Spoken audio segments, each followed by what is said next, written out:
Welcome to I Dig Your Story, podcast where we uncover the personal stories behind the plants, people, gardens, and green spaces that shape our lives.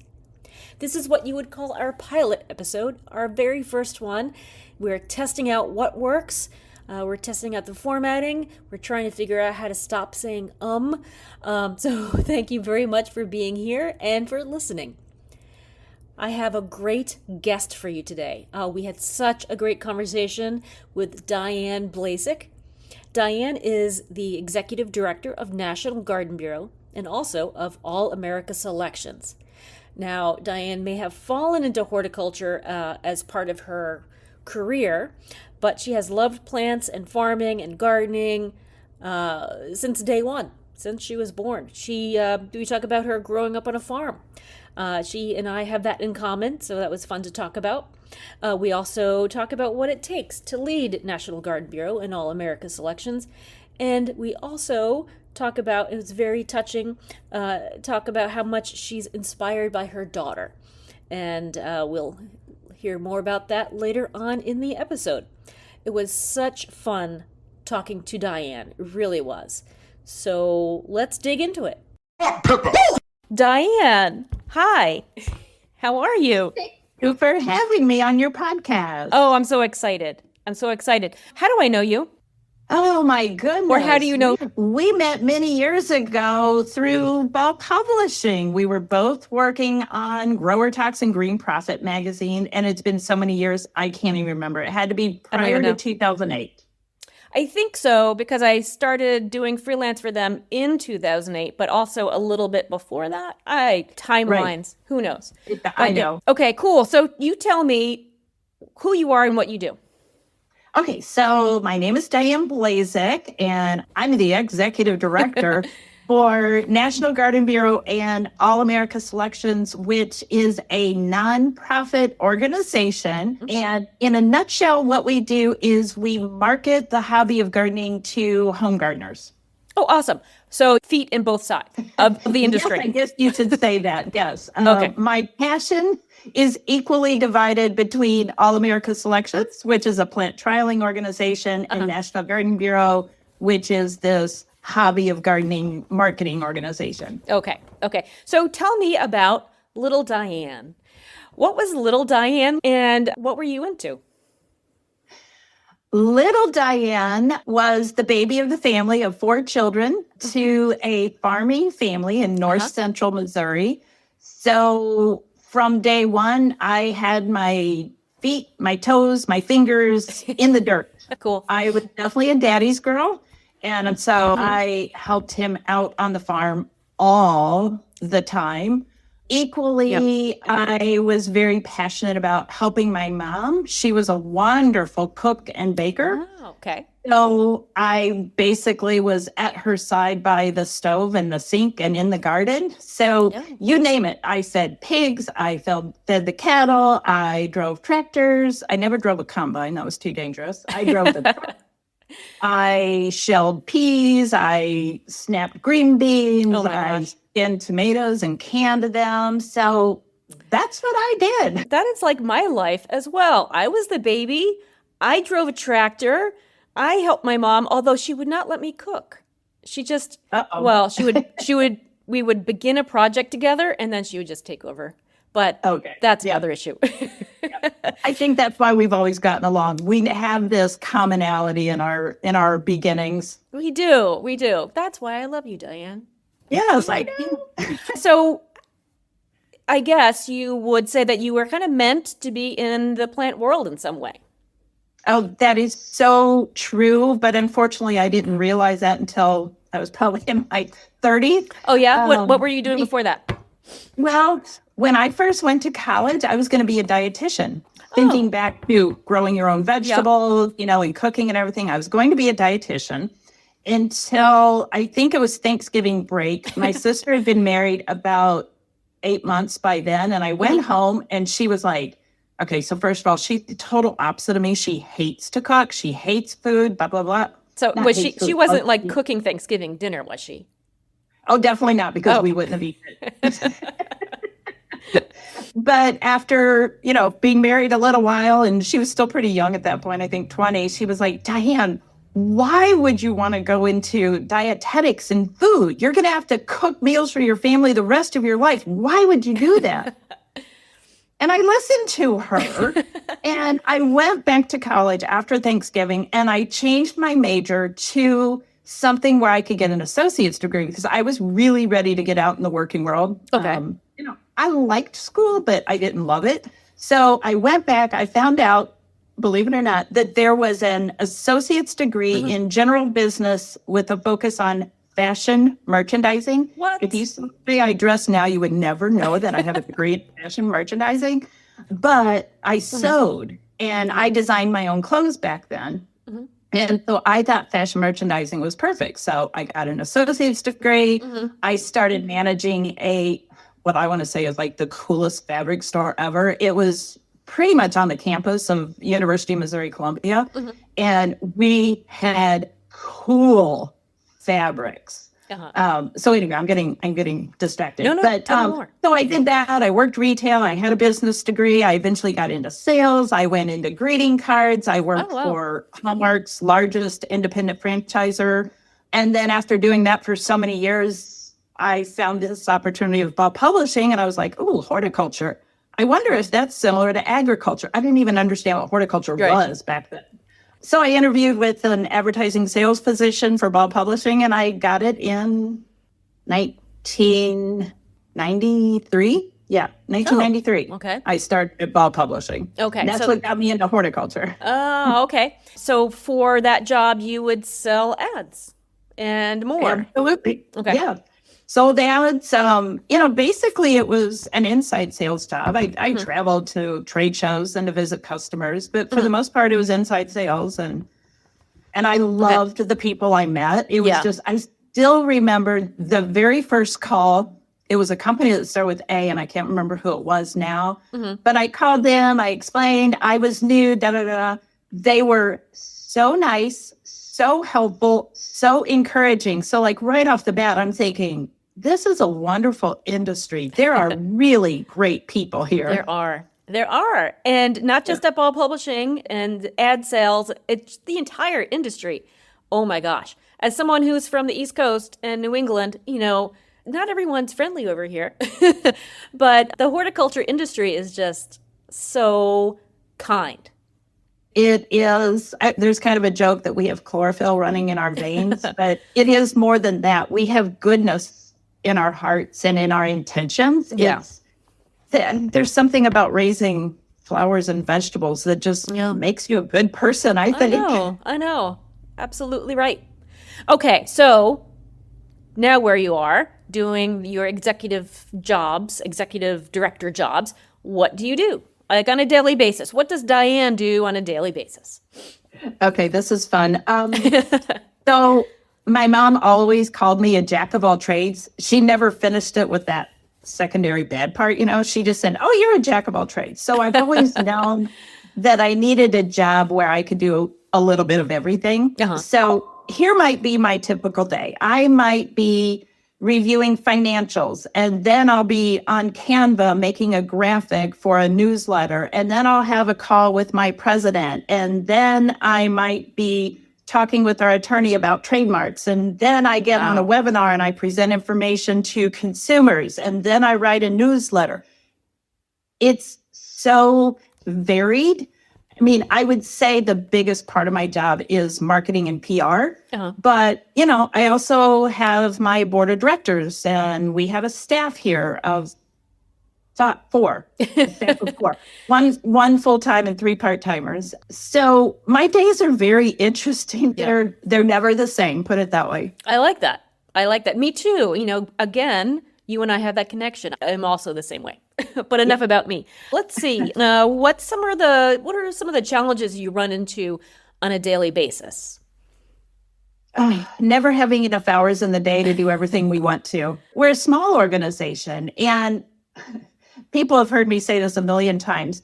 There are constantly doors of opportunity. And we try to open them all, and that's not possible. We have to discern which one's going to be best for the organization and for our members. So and that's like everybody, there's not enough hours in the day or not enough resources. If there were more resources, maybe we could hire additional people. We're on the cusp, but we're just not quite there yet. Yeah. Yeah. I hear you about the hours in the day. Yeah. Can we petition to extend the day somehow? I love that. If somebody make it to where I only need to sleep 3 hours per day, because that would give me like 4 more hours in my day to be productive. I love that. I think there are ways to do that, but it might be illegal. Yes.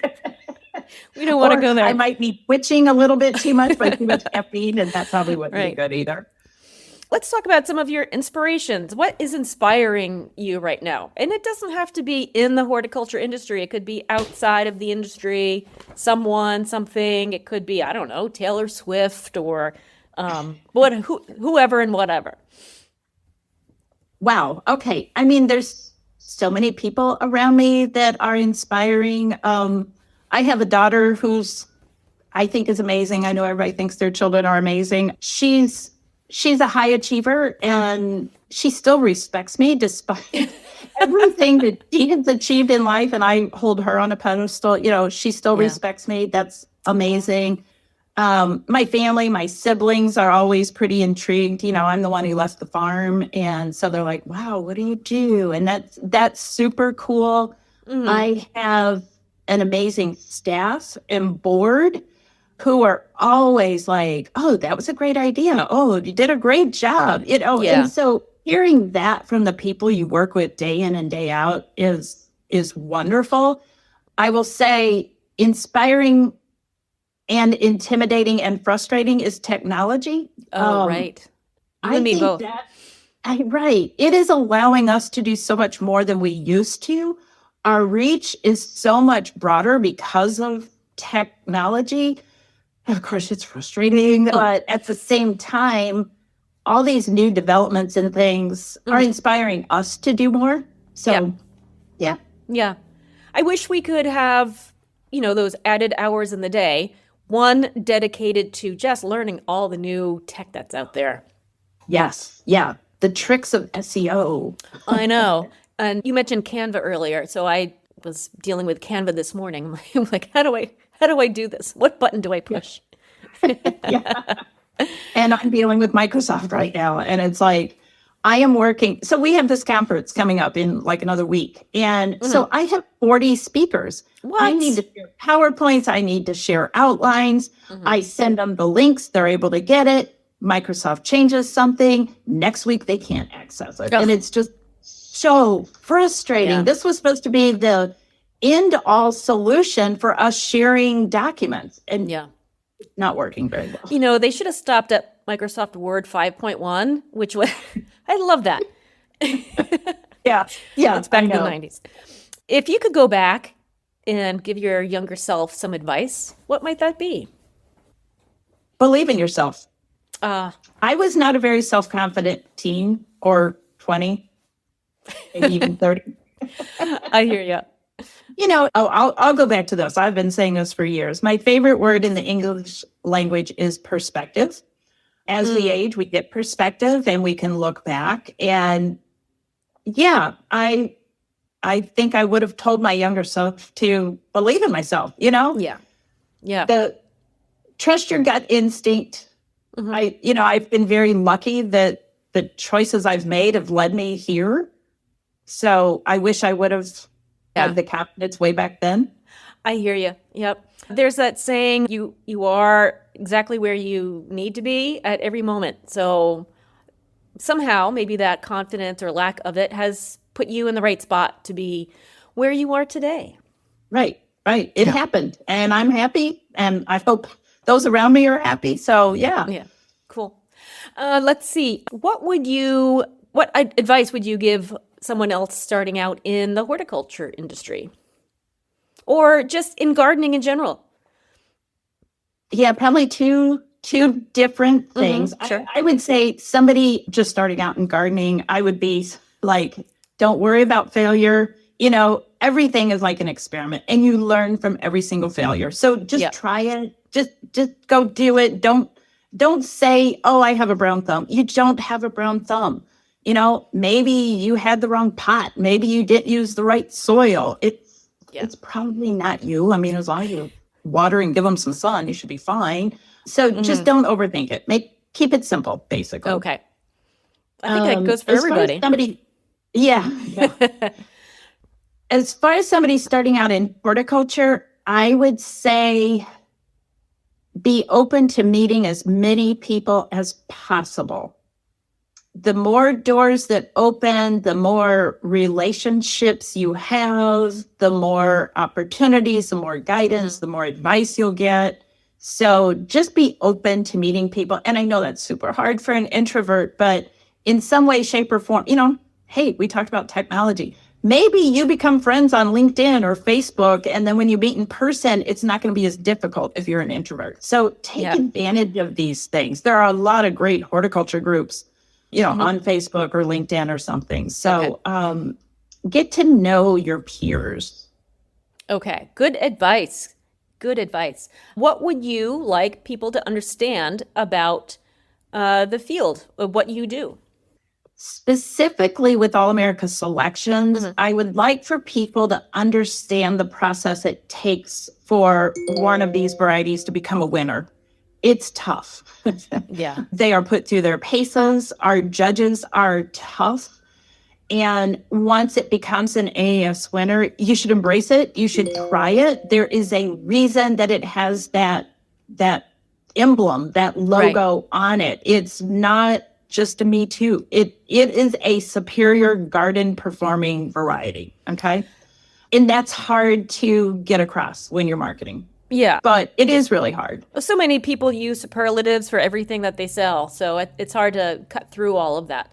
Now, for the non-horticulture industry people who are listening, perhaps home gardeners, explain what the AAS is and what an AAS winner is. Okay. So AAS is a plant trialing organization. And what we do is we get new varieties from breeders from around the world, which is quite interesting and fun. I've learned so much there.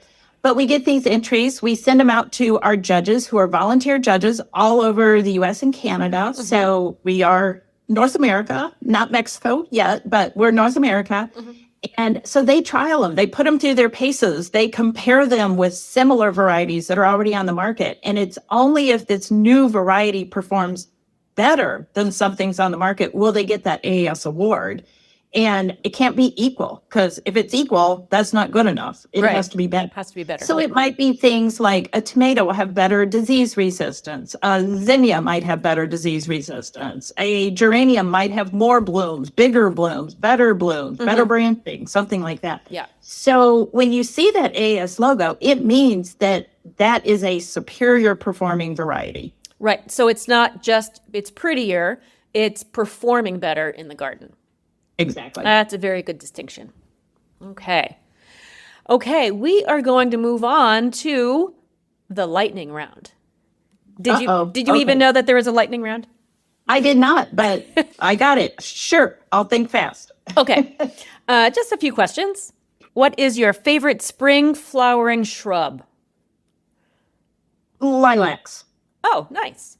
Yeah, me too. Okay, is it a clematis or clematis? How do you pronounce it? I say clematis. Okay. Coffee or tea? Coffee. Okay. Your favorite plant to eat or cook with? Grape tomatoes. Oh, okay. Cool. The grape Solano. Oh my gosh. I planted so many of those this year. My husband has made oven-dried tomatoes. I mean, we have a whole shelf in our freezer full of oven-dried tomatoes. Dedicated. Solano. Okay, cool. What is your dream gardening destination? Like a public garden or something like that. Or maybe you've already been there. Oh, okay. I'm supposed to be talking fast. So that's okay. Longwood is amazing. And while I'm there, I always fit in Chanticleer. I think Chanticleer is a hidden gem. Here in Chicago, I think Cantini is a hidden gem. I've never been to the Kukenoff and I want to go. Oh, it's beautiful. Oh, I went there. I don't know if I've been in the other ones, but I've been there. It's great. Okay. Great. Let's see. And couple of things here. Do you have a go-to plant? Coleus. Okay. A go-to tool, something that you love to work with. Just a basic trowel. A basic trowel. Okay. Yeah. Yep. Okay. And a go-to gardening practice, like a hack that you swear by. Yes. I make my daughter save all of her yogurt containers and I put holes in the bottom, and that's how I start all my seeds. And Okay. I save my lettuce bins. I eat tons of lettuce. So you can put 5 Chobani yogurt things in a lettuce bin, and that is my cheap gardening hack on how I start all my seeds. Oh, I love it. I love it. Save all that stuff, right? I mean, you don't want plastic to go into the landfill, so Exactly. there you That's go. why I do it. Cool. Okay. That's the end of the lightning round. So Okay. I guess you won. Ding, ding, ding. That is it for now. I just want to thank you. I want to ask you, where can listeners find you online? So our National Garden Bureau website is ngb.org. Okay. And then our All America Selections website is aaswinners.com. Okay. Awesome. That is it for our teaser episode. Thank yous very much. And gosh, I am so glad you were my first. It was a pleasure. Okay. Very fun. Bye, Diane. Wasn't that such a good conversation with Diane? I learned so much. I learned so much about a woman I have known for more than 20 years. Well, folks, we are going to close out each show with a section we're calling Shovel Ready. And this is a section where we give a quick plug for something that our guest may have mentioned, something that you can go research or learn about, and then take it from there on your own. So in this episode, Diane mentioned lilacs. And a great resource for lilacs is National Garden Bureau's website itself. 2022 was NGB's Year of the Lilac in their shrub category. And you can find out more about lilacs by going to ngb.org and then look under a header for Year of Plants. And you'll find out all the information you need to know about lilacs. There's a lot. There's like more than 30 species, and then there's all of the varieties. Lilacs, they're just such wonderful shrubs. Okay, friends, that's it for me. Thanks for joining in on this special pilot episode of I Dig Your Story. Do you have a question, comment, suggestion? Go ahead and just drop me an email at idigyourstory@gmail.com. And keep listening, because everyone has a story we can dig. Ladies and gentlemen, and everybody in the middle, I have decided to end this podcast in a very unpodcast sort of way. We are going to have a dance party.